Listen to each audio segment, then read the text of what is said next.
And this is from Richard Ettl. Very welcome to the stage, Richard. Talk about supply chain.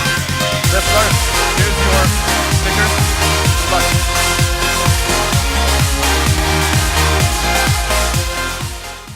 So also good morning from my side. My name is Richard Ettl.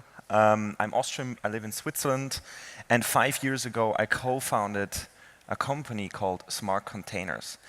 And we've become one of the first applications actually running on the blockchain. So maybe a little bit of a background what logistics and supply chain is as a global industry. So more than $2.1 trillion, so that's $2,100 billion are spent annually to move stuff around. So when you order something on Amazon, it needs to magically come to your home. And this is this global engine that's going on in the background. More specifically on cold chain, so everything that's in a supermarket refrigerated is cold chain, more than $250 billion is spent to move stuff around the world. And then something that is close to our heart, in Switzerland, also the pharma side, more than 120 billion is spent on that. So that's quite a bit of money. But it's actually really hard to move that around. So Kühne estimates that about 200 phone calls, emails are necessary to move one big container around the world. So these are a lot of communications. And so I'm just going to move over here. And that's really difficult to handle if you have to call people, if you have to do emails, and so forth. Now, the problem is in our time, we have email flood. So when you start out with starting from paper, then moving to fax, and then to email, and all of a sudden today your email box has 2,000 emails inside, you make a lot of mistakes. And so this is a big challenge. And this is something that blockchain can really resolve. Now, logistics as an industry, since 1970, every single year has become cheaper. So this is impressive. When you ordered something in 1970 and today, it's roughly 2.2 times cheaper. At the same time, most of the logistics companies in the world don't make money. So this is really a difficult industry to be in. So how did the DHLs and Kühne in the world respond? They centralized. So they bought each other and they became huge conglomerates. And then they installed SAP as a solution to everything, or at least that's what they thought. So this is an industry that's really old-fashioned, has big potential for the blockchain, and is ready to be disrupted. So how can you do this? In general, it's not an insider, but it's an outsider that disrupts an industry. I mean, there are famous examples like Tesla. It was not Mercedes that brought the electric car to market. It was Tesla, an outsider. It was Apple that saved the music industry and not Sony. It was Amazon that changed the way we ship things around to your homes. And last but not least, there is us. So what do we do next to these big names? We have in common that we combine hardware and software in a new way. So this is the potential if you want to revolutionize something. So this is what Nico, my co-founder, and I are doing in logistics. We're using smart contracts to move our assets, containers around the world. So that means into the container, we program a smart contract, and that executes as the container is rented for 7 days, or the container needs 2 extra days, and so forth. So that's really efficient when it comes down to invoicing and tracking where the containers are. My co-founder is a little bit extreme. His vision is that the container gets a life on its own. So the idea is that it becomes autonomous. So we'd never have to touch the container again because it can autonomously live. This week I'm with DHL, next week with Kühne, or I'm damaged, I need to be repaired, they ship it to that place to repair it. So that's the vision. But where do we stand today? So we're a Swiss company, we started as a tech company, and we've invested more than 50 man-years now into R&D, with close to 100 patents. In our industry, where we started, containers, it's measured in reliability. So when you do 100 shipments, out of how many do you have a failure? And our rate last year was at 0.1%. The industry average is at 8.5. So there's a huge, huge difference now. And how is that possible? Because we integrated sensors. So we stuffed the containers about 4 years ago full with sensors. And up until today, we've collected about 1.4 billion data points in the supply chain. So we actually know more about the supply chain than the airlines that actually move the stuff. So we're now in a position to be able to sell them their own data again in a way that they can understand. So we have two applications today. One is actually standing out there. It's a big container. You would notice it's the only big container. And this is the container that we developed for the pharma industry. We have a second application, which we're launching now this year. It's called Food Guardians. It's the same container technology, different sizes, to ship food overnight to your homes. As an overview, in the past 5 years, we've grown to the 4th largest provider in container for the pharma industry. Our clients see savings of about 20% because of the reliability aspect.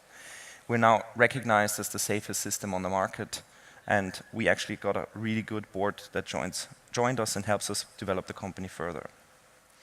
Now we're venturing out and we're doing something new. We're doing the food sector. And here you can add 3 zeros to everything because food is so much of a bigger industry than pharma. But here it's about cost efficiency. And this was the reason why last year we started to really work on the blockchain aspect so that we can reduce the amount of admin work that goes into administrating shipments. So how do we do that? Neo or EOS. So the race is not yet decided what chain we will actually use in the future. So what we decided to do is we built a logistics ecosystem for our own needs, but then we saw this can also work for others. And so we're building an open source ecosystem where the majority of the functionality is for free. However, some services have to be paid for. For example, if you want to pay through the logistics ecosystem, the Logi chain, you need the Logi token, so very similar to Ethereum and Ether. And this creates a fully autonomous way to ship things around the world. What we believe is it will actually decentralize logistics, because logistics is a decentral business.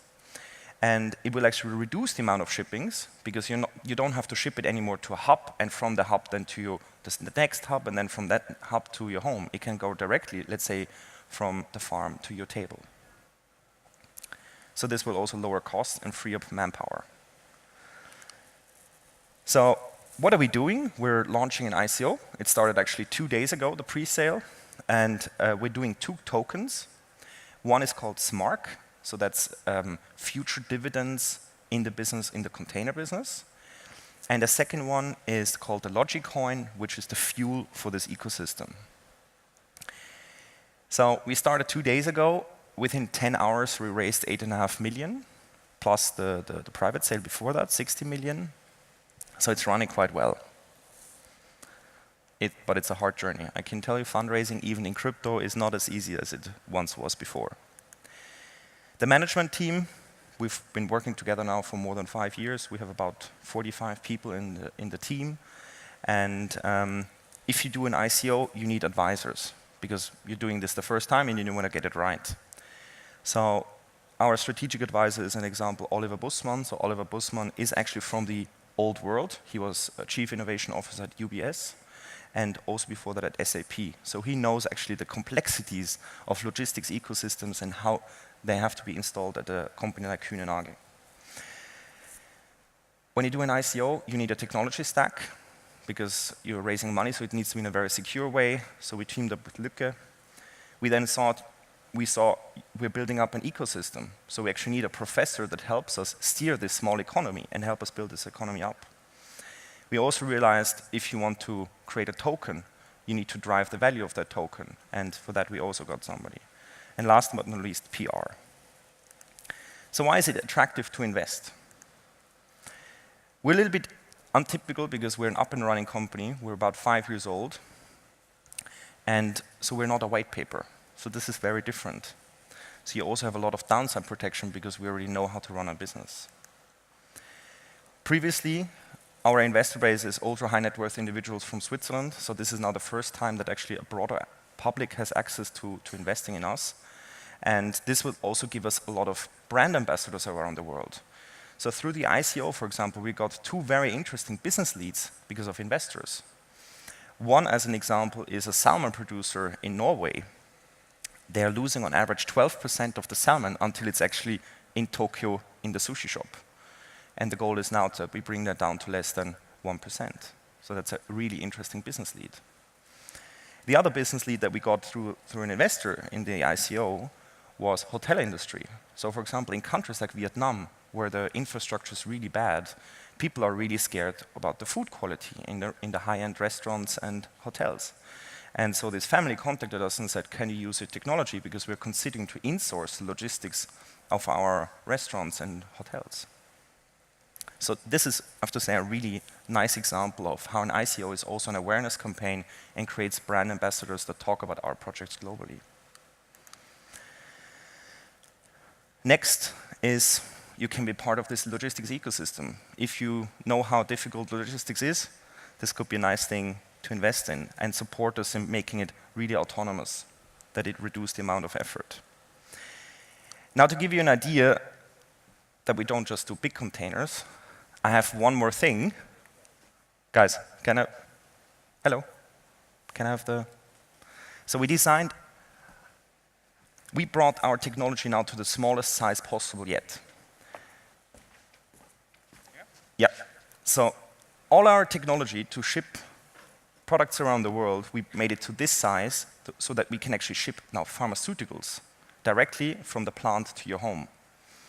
And this is what I'm most proud about. So we've spent about 3 years now developing this with a Japanese pharma company so that we can ship directly from a lab to your home, but also it enables chronic disease patients. So if you have to take a medication for the rest of your life, that it improves the way they can actually bring this medication on vacation. So imagine you have to take a drug every second day and you can't travel because you have no way to transport it in a safe way. And this is the answer to that. Now, our first production run is 100,000 units. Just imagine tracking 100,000 units. It would not be possible if it's not in a decentral way like the blockchain. And this is what I wanted to give you as an insight, how we, as a young company, are leveraging this new technology to track these assets. So thank you very much for your time.